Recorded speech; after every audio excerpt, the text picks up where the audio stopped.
Jadi bab selanjutnya untuk pelajaran komunikasi keperawatan yaitu transkultural nursing dan konsep sehat sakit dalam transkultural nursing. Apa sih yang dimaksud dengan transkultural nursing? Jadi di bab ini saya akan menjelaskan tentang konsep dasar teori transkultural nursing dan konsep sehat sakit dalam transkultural nursing. Jadi pengertian transkultural nursing.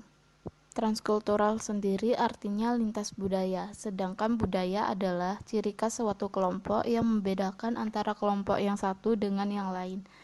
Transkultural nursing didefinisikan sebagai studi dan praktek yang berfokus pada perawatan manusia atau caring, yang memiliki perbedaan dan persamaan budaya, keyakinan, nilai, dan pola hidup untuk memberikan pelayanan kesehatan yang kongruen atau sesuai, bermakna dan bermanfaat bagi kesehatan masyarakat.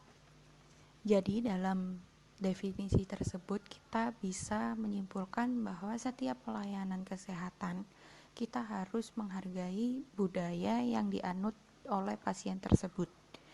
Kita tidak boleh semena-mena menyamakan dengan budaya yang kita anut, karena setiap pasien memiliki budaya yang berbeda-beda.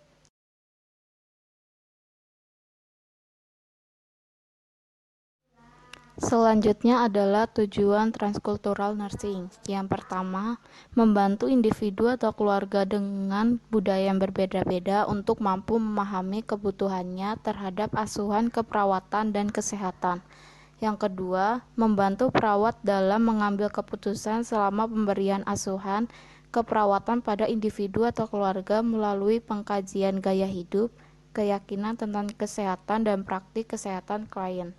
Yang ketiga, asuhan keperawatan yang relevan dengan budaya dan sensitif terhadap kebutuhan klien akan menurunkan kemungkinan stres dan konflik karena kesalahpahaman budaya. Yang keempat, mempersiapkan generasi baru perawat yang berpengetahuan luas, sensitif, kompeten, dan mampu merawat orang dengan latar kehidupan, nilai, keyakinan yang berbeda secara bermakna, eksplisit, dan bermanfaat. Selanjutnya adalah karakteristik budaya. Yang pertama, budaya dapat dipelajari dan diajarkan. Maksudnya adalah budaya dapat ditransmisikan atau ditransfer dari suatu generasi ke generasi lain. Seseorang tidak dilahirkan dengan konsep budaya, tetapi belajar melalui sosialisasi. Yang kedua yaitu budaya dibagikan. Maksudnya, sharing tentang budaya dapat melalui kelompok dengan bagian dari identitas budayanya. Yang ketiga yaitu budaya bersifat sosial. Maksudnya adalah budaya yang berkembang dan dikomunikasikan oleh sekelompok orang. Yang keempat, budaya itu dinamis, adaptif, dan selalu berubah adaptasi, yang memungkinkan kelompok budaya menyesuaikan diri dengan perubahan lingkungan. Perubahan budaya terjadi secara perlahan-lahan dan sebagai respon terhadap kebutuhan kelompok. Yang kelima yaitu budaya menggambarkan cara seseorang mempersiapkan sesuatu, bertingkah laku dan menilai sesuatu yang ada di sekitar mereka. Yang keenam, budaya menentukan perilaku kesehatan seseorang. Yang ketujuh, untuk memberikan asuhan keperawatan yang tepat dan berkualitas pada keluarga, perawat harus memahami budaya keluarga. Yang kedelapan yaitu hati-hati dengan etnosentrisme dan stereotip. Apa sih yang dimaksud dengan etnosentrisme? Etnosentrisme yaitu kecenderungan memandang orang lain secara tidak sadar dengan menggunakan kelompok kita sendiri dan kebiasaan kita sendiri sebagai kriteria untuk segala penilaian. Jadi untuk stereotip sendiri adalah penilaian terhadap seseorang hanya berdasarkan persepsi terhadap kelompok di mana orang tersebut dapat dikategorikan. Yang selanjutnya yaitu unsur budaya terdiri dari yang pertama ada material, yaitu berupa objek, misalnya pakaian, makanan. Yang kedua yaitu non material, yaitu berupa kepercayaan, kebiasaan, dan bahasa.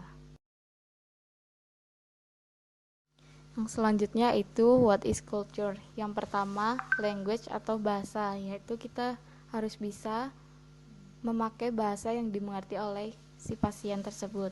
Yang kedua yaitu medical cure atau treatment. Kita harus yaitu medical cure atau treatment adalah suatu proses untuk menjadi lebih baik. Maksudnya adalah kita harus memberikan perawatan atau obat sesuai dengan kondisi pasien tersebut. Yang ketiga adalah religion atau agama. Jadi kita harus bisa menyesuaikan dan menghargai agama dari pasien tersebut. Yang keempat adalah child rearing methods. Maksud dari child rearing methods adalah cara orang tua atau cara orang tua memberikan pola asuh kepada anaknya. Selanjutnya yaitu food atau makanan. Jadi kita harus bisa menghargai makanan yang dikonsumsi oleh pasien tersebut. Selanjutnya yaitu folk art atau seni rakyat adalah karya seni yang timbul dan berkembang pada suatu masyarakat. Nah, jadi kita juga harus bisa menghargai dari seni si pasien tersebut. Selanjutnya yaitu celebration atau perayaan. Jadi kita juga harus bisa menghargai perayaan dari pasien tersebut. Contohnya hari lebaran atau hari Natal. Selanjutnya yaitu jokes atau lelucon. Nah, biasanya dari suatu daerah memiliki lelucon tersendiri yang mereka anggap itu adalah sebuah lelucon yang tidak biasa, tapi yang menurut kita yaitu biasa. Selanjutnya yaitu manners atau tata krama. Jadi kita juga harus bisa menjaga tata krama kita di setiap budaya. Selanjutnya yaitu clothes and dressing, yaitu pakaian. Jadi kita juga harus bisa menyesuaikan pakaian kita dengan budaya tersebut yang sedang kita tempati. Yang terakhir yaitu working schedule.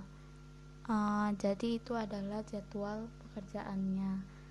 Di setiap daerah memiliki budaya tersendiri-sendiri. Dan kita juga harus bisa menghargai pekerjaan dari orang tersebut. Misalkan jika dia berangkat larut malam atau pulang larut malam. Selanjutnya yaitu konsep sehat sakit dalam perspektif transkultural nursing, yaitu yang pertama, paradigma transkultural nursing dibagi menjadi 4. Yang pertama, manusia adalah individu, keluarga atau kelompok yang memiliki nilai-nilai dan norma-norma yang diyakini dan berguna untuk menetapkan pilihan dan melakukan pilihan. Yang kedua yaitu sehat. Kesehatan adalah keseluruhan aktivitas yang dimiliki klien dalam mengisi kehidupannya, terletak pada rentang kesehatan dan sakit. Yang ketiga yaitu lingkungan. Lingkungan didefinisikan sebagai keseluruhan fenomena yang mempengaruhi perkembangan, kepercayaan, dan perilaku klien. Ada 3 bentuk lingkungan, yaitu yang pertama lingkungan fisik. Maksudnya adalah lingkungan alam atau lingkungan yang diciptakan oleh manusia. Misalnya, pegunungan, iklim, daerah pemukiman. Yang kedua yaitu lingkungan sosial. Keseluruhan struktur sosial yang berhubungan dengan sosialisasi keluarga atau kelompok ke dalam masyarakat yang lebih luas. Yang ketiga yaitu lingkungan simbolik, yaitu keseluruhan bentuk atau simbol yang membuat keluarga atau kelompok merasa bersatu.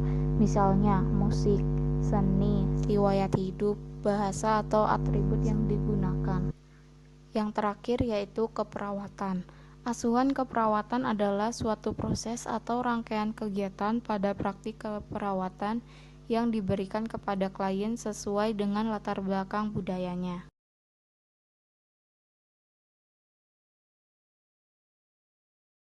Selanjutnya Selanjutnya yaitu strategi melakukan tindakan keperawatan dalam perspektif transkultural nursing. Yang pertama, strategi 1 yaitu perlindungan atau mempertahankan budaya. Maksudnya adalah mempertahankan budaya dilakukan bila budaya klien tidak bertentangan dengan kesehatan. Perencanaan dan implementasi keperawatan diberikan sesuai dengan nilai-nilai yang relevan yang telah dimiliki klien sehingga klien dapat meningkatkan atau mempertahankan status kesehatannya. Misalkan, budaya berolahraga setiap pagi. Yang kedua, strategi kedua yaitu mengakomodasi atau negosiasi budaya.